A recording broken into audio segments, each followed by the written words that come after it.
Los océanos han producido históricamente más del 50% del oxígeno del planeta y gobiernan nuestro clima. Las áreas marinas protegidas cubren cerca del 8% de los océanos, pero los compromisos internacionales buscan expandir esa cifra al menos al 30% para 2030. Chile tiene una costa de más de 6.400 kilómetros y es una de las más largas del mundo.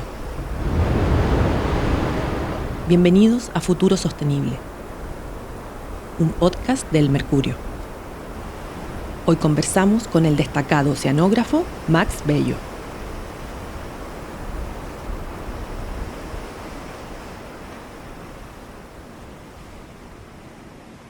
¿Cómo están? Les doy la bienvenida a nuestro nuevo podcast Futuro Sostenible, en el cual estaremos conversando y los estaré acompañando en una conversación fundamental, urgente, respecto del compromiso, liderazgo y acción en torno a la sostenibilidad y el medio ambiente. Les quiero contar que hoy estaremos conversando con un experto en políticas oceánicas, con más de 2 décadas de experiencia en la conservación marina, un trabajo que ha sido fundamental en la creación de áreas marinas protegidas y en la protección de especies. Ha contribuido a la conservación de más de 2 millones de kilómetros cuadrados de aguas territoriales. Hoy nos visita Max Bello. Max, gracias por estar con nosotros. Un placer, gracias Ignacio. Bien, aquí contento de estar en casa, en Chile de vuelta, así que muy bien, gracias. Bueno, como lo decía Max, has dedicado gran parte de tu vida a visibilizar la importancia de los océanos. ¿Cómo describirías la situación actual a nivel global, lo que estamos viviendo? La situación es preocupante, obviamente, porque hemos perdido un montón de la diversidad. Tú sabes, hay 3 grandes amenazas hoy día que son bien reconocidas. Una es la pérdida de biodiversidad, la otra es el cambio climático y la otra es la contaminación, que está muy reconocida por el plástico, pero además la contaminación es mucho mayor. Y entre las 3, además, interactúan. La que los científicos han reconocido como la principal amenaza al océano hoy día es la de la pérdida de la biodiversidad, que está asociada directamente a la pesca. Y la situación obviamente no es buena porque hemos perdido, si tú miras las cuentas de la FAO, que cierto es probablemente el ente más conservador incluso, nos dice que el 30% está colapsado, el 60% está ya en sobreuso, digamos que de alguna forma ya está sobrepescado. Esos son los stock pesqueros, son las especies que nosotros estamos pescando principalmente de interés comercial. Pero detrás de esas especies hay muchas otras que dependen de ellas o que están asociadas finalmente a ellas. Entonces, tenemos un 90% de especies de interés comercial que en el fondo están en peligro. Esa situación no es ideal, obviamente, pero lo importante también de recordar es que todavía tenemos un océano que es funcional, que sigue todavía proveyendo de todas esas cosas que a veces se nos olvidan, pero que en realidad han generado la vida en este planeta. Bueno, y de hecho la situación de Chile es bastante particular, ¿no? Somos un país que tiene 4.000 kilómetros de costa, considerando además una enorme zona económica exclusiva. ¿Cómo definirías la posición de Chile en cuanto a la conservación de los océanos, sí, por esta característica geográfica tan estratégica? Mire, y te voy a dar otro dato más también al que tú recién mencionaste. Tú tienes 4.000 lineares, pero lo que pasa es que tienes más de 80.000 kilómetros de costa si es que vas siguiendo todos los recovecos. Tenemos más de 40.000 islas e islotes en la Patagonia. 40.000. Imagínate lo que significa eso, es gigantesco, un espacio gigantesco de borde costero, que además nos lleva a ser uno de los países, es el 10º más grande en términos de la zona económica exclusiva. Por lo tanto, nuestro océano, por decirlo así, ¿cierto?, es más grande que la mayor parte del planeta. Somos un país que es básicamente océano. Y eso nos lleva justamente entonces a pensar que tenemos tenemos un montón que hacer aún, si bien Chile hoy día es un líder indiscutido en la conservación marina. O sea, Chile ha sido el que ha llevado un montón de las banderas, el que ha liderado la protección del océano. Tenemos 43, según oficialmente, 45, estamos hablando hoy día prácticamente de protección. Es el 3er país con mayor protección en el mundo, de esa zona económica exclusiva que yo te hablaba, a las 200 millas, ¿no? De la costa a las 200 millas. Tenemos también, por ejemplo, que Chile lideró las negociaciones de los temas de subsidios, por ejemplo, a la pesca. Chile ha liderado las negociaciones, ¿cierto?, del alta mar, que es donde viene, ¿cierto?, de las 200 millas hacia afuera. Ese 60%, ¿cierto?, del océano, prácticamente el 50% del planeta.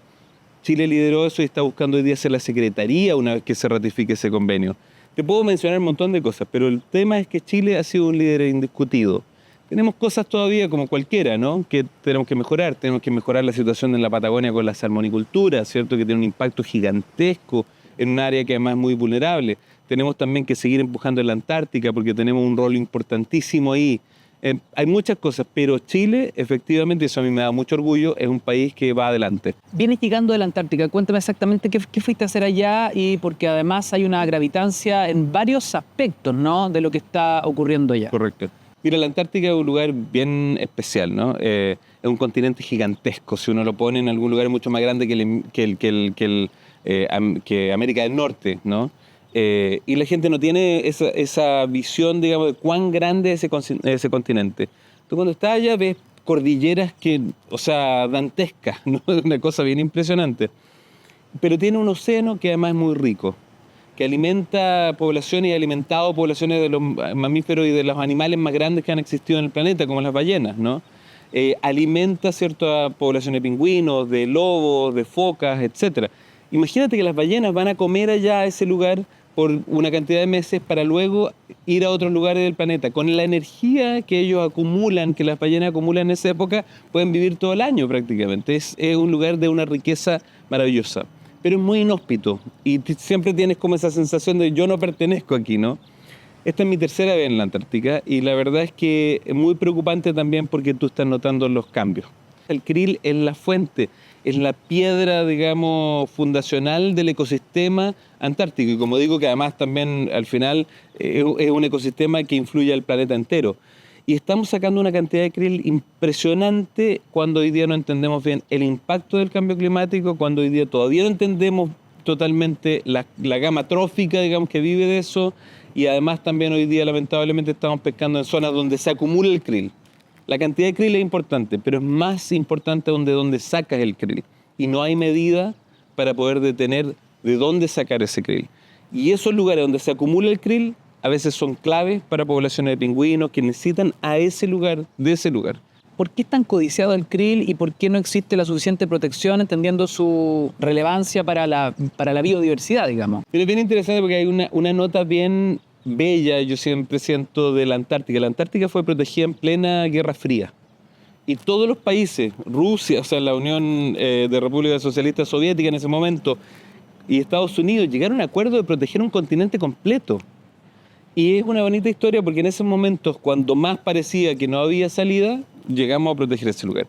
Sin embargo, la vida principalmente de la Antártica está asociada al mar. En la Antártica yo estuve ahora, nos llovió prácticamente todos los días. Y un día que fue un día bellísimo para nuestros estándares de cielo azul, es cierto, sin viento y todo, un calor impresionante. O sea, para la Antártica, 9 grados yo llegué a contabilizar. 9 grados en la Antártica, eso es brutal. Y la lluvia, que no es algo que debiera ser normal, le está ocurriendo constantemente y que está dañando otras partes. Y luego esa temperatura hace que finalmente se vayan degradando, se vayan derritiendo mucho más rápido los hielos y también el suelo. Hay un suelo también, ¿cierto? Como en el caso del Ártico, también, que se está derritiendo. Y esos suelos, esos hielos, ¿cierto? Contienen un metano de alguna forma de una atmósfera antigua, que hoy día es diferente. Y volver eso, ¿cierto? Ese metano, ese gas es mucho más poderoso, ¿cierto?, que el carbono. Y por lo tanto, entonces, lo que podría provocar son diferentes picos con mucho mayor rapidez. Es decir, que podría provocar un efecto en cascada mucho más rápido del que podríamos esperar una vez que se empiece a derretir. Max, el diagnóstico es claro, hay que actuar con urgencia y vamos a buscar esas posibles soluciones, ¿no? Si los países cumplen con los compromisos climáticos, aumentan las áreas protegidas, ¿podríamos ver la estabilización de la biodiversidad? ¿Lograríamos reducir el impacto climático en los océanos? ¿Estamos a tiempo? O sea, necesitamos... Mire, yo siempre explico que la mejor forma es cuidar lo que ya existe. O sea, no hemos sido capaces nunca de replicar un ecosistema como los que han existido, como los que existen y los que se han generado por miles de millones de años, ¿cierto? Acordémonos que el océano, ¿cierto?, existe por 4.000 millones de años y ha sido el generador de la atmósfera. O sea, cuando miramos al cielo azul, ese cielo azul fue generado por la vida en esas aguas, ¿no? Imagínate millones de años de vida que fue creciendo, que fue cambiando la estructura de este planeta. Y por lo tanto, mientras más protejamos a esos ecosistemas para que sigan cumpliendo sus funciones, con mayor razón vamos a tener posibilidades también entonces de salir de esta crisis climática. Pero si seguimos interviniéndolo y luego tratando de reconstruirlo, en el mejor de los casos, no vamos a lograr esas metas. O sea, no hay nada mejor. Claro, cuando dicen, ¿cierto? ¿Qué maquinaria podríamos encontrar para poder, ¿cierto? Salir de esta crisis climática? Entonces, yo siempre tuve en casi como un meme, ¿no? Que dice, árboles, están ahí, vienen hace mucho tiempo. Bueno, árboles, bosques de algas, ¿cierto? Y la vida, o sea, toda la vida nosotros mismos estamos compuestos por carbono. Por lo tanto, si tú dejas generar esa vida, si dejas de molestarla, si dejas de extraerla, esa vida va a seguir también absorbiendo ese carbono. ¿Qué regiones del mundo necesitan hoy más atención, más preocupación en cuanto a conservación marítima? Todas. Mira, si tú vas al médico y tú no puedes decirle al doctor, sálveme la parte más importante del cuerpo. Le vas a decir, yo quiero todo. Quiero todo mi cuerpo, quiero seguir sano, ¿cierto? Todo lo posible por el más largo tiempo posible. Está todo conectado. Está todo conectado. Entonces hoy día es súper importante, ¿cierto? No hay, yo creo que se buscan prioridades, efectivamente, pero yo creo que el todo. Y cualquier esfuerzo que podamos hacer para poder proteger todas esas partes que van quedando es clave. Se dice que en 2050, es decir, en un cuarto de siglo más, en 25 años más, habrá más plástico que peces en el océano. Es una idea fuerza que se ha activado con mucha potencia en los últimos años. Y uno se pregunta cómo podemos avanzar en reducir esta verdadera avalancha plástica que no parece tener fin. Sí, efectivamente, yo creo que hay un esfuerzo que de parte, digamos, de toda la ciudadanía. Yo siempre digo, ¿cierto? Lo primero es ser ciudadanos. Creo que es importante también que nosotros como ciudadanos tomemos decisiones políticas, ¿cierto? Y que seamos, que podamos influenciar esas políticas. Al final del día nosotros somos los que elegimos, ¿cierto?, a quienes nos representan también. Y creo que eso es clave. Y los gobiernos, los estados tienen que hacer mucho más, en combinación también con las empresas. Hay que ser, como parte de ser ciudadano, hay que ser consumidor también, pero no hay que ser solamente consumidor. No todo se arregla a través de yo consumo o dejo de consumir esto, ¿cierto? Pero también tiene un importante impacto y creo que también tenemos que ayudar con eso y dejar, ¿cierto?, algunos productos que no son necesarios hoy día. Y nosotros estuvimos el año pasado en Antártica, hicimos algunos muestreos. En todos los muestreos que hicimos de aire y de agua hubo microplástico. La situación está desatada, digamos, en el sentido de que hoy día, incluso si paráramos completamente los plásticos de producir plástico, esos plásticos todavía los vamos a tener por cientos de años. Y vamos a tener que lidiar con eso. Entonces, mientras antes podamos actuar respecto de la producción de plástico hoy día, mejor lo vamos a poder hacer, porque tenemos que hacernos cargo de todo eso histórico. Claro, ese es el nivel de urgencia que estamos viviendo. Mira, la economía depende de la naturaleza. O sea, no hay economía ni hay trabajo en un planeta muerto. Y creo que estamos en una situación que tenemos que buscar desafíos, o sea, tenemos que atender esos desafíos. Y el principal desafío es efectivamente cómo lo podemos hacer mejor. No podemos seguir haciendo las cosas como las veníamos haciendo porque eso es lo que nos llevó a esta crisis. Y tenemos que buscar alternativas. Para el cierre, buscar algo de esperanza en la tecnología, en la innovación, ¿no? en el futuro. ¿Cuáles son los grandes avances y que hoy son fundamentales para justamente la protección de los océanos?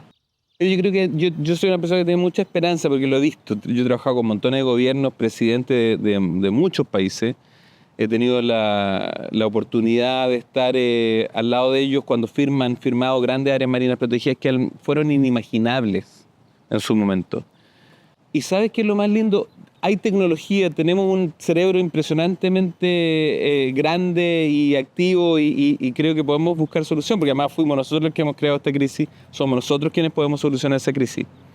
Pero una de las cosas más lindas que a mí me gusta es pensar que en todas estas cosas que yo he estado haciendo en todos estos años, lo más importante que ha movilizado a la gente es su amor en este caso por el océano, su amor por la naturaleza, su amor por su familia. Y eso a mí me parece que también a veces nos cuesta rescatarlo.